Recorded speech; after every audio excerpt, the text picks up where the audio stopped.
So today I'm going to be talking about in social media, crash course navigating digital information. So the video talks about how humans do the natural thing.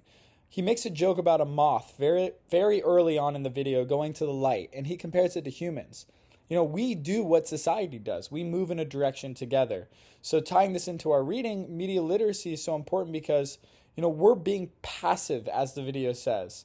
We don't want to fall into the same traps as everyone else just by scrolling and reading the same misinformation. So I think of it like this: is if everyone is scrolling at the same time, constantly taking in small pieces of information on social media, yeah, it'd be so easy for me to do the same. That's what everyone else is doing. But at the end of the day, it's not healthy for anyone. I just don't think spending all your time on social media scrolling is beneficial for your life.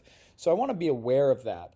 Also, people are reading fake news every day without knowing it. You don't want to follow society into that either.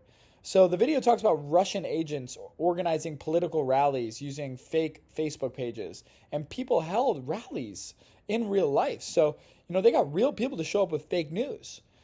Chapter 12 speaks about how world leaders sometimes are duped by fake news, responding in potentially dangerous ways. So, fake news causes real events to happen. This is the danger. This is why media literacy and being able to determine what is real and fake is so important. So, what is shared online has offline consequences. This applies to the reading with the Justine Sacco example. She messed up. She said something that was racist, and it had huge consequences offline.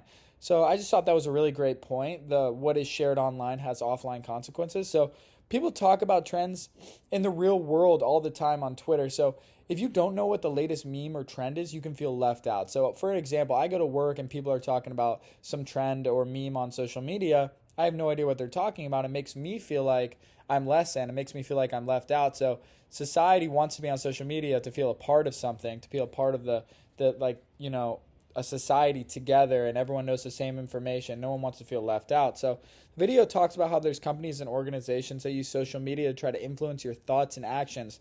Yet again, why media literacy is so important. We don't want to be persuaded by companies unwillingly without knowing.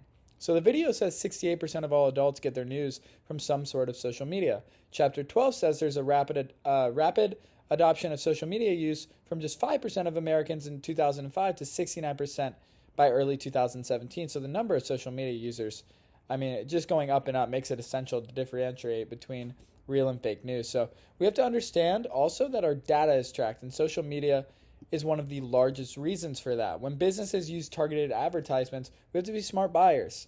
We can't blow all of our money on things we think we need just because they show up in our face 24/7 on social media. We need to be media literate so we understand the algorithms that social media sites use to keep our attention. So social media sites are kind of hypnotizing us to stay on their app by showing us things we want to see. So we need to be aware that this is happening. We can't fall into the trap of filter bubbles, because that basically means we see what we want to see, and what we believe in will just keep coming to us in social media. So this makes me think of the election. When people are so far one side or the other because they're only seeing the information that they want to believe, and it's reinforcing their thoughts, and it's keeping them deeper and deeper down the election hole. I just think this is terrible for our country. To move on to Schoolhouse Rock, Grammar Rock interjections. Hey, ouch, yow, are interjections. They can cause excitement and emotion. They are normally set apart from a sentence with an exclamation mark or by a comma if the feeling is not as strong. So Schoolhouse Rock, Grammar Rock, busy prepositions, across, over, at, far, in, from, by, with, to, on, of, are all prepositions. So they're used to connect a noun or pronoun object to some other word in the sentence, and they give specific information. On the top is where you are. With a friend, you'll go. These are some examples that the video gives. Thank you.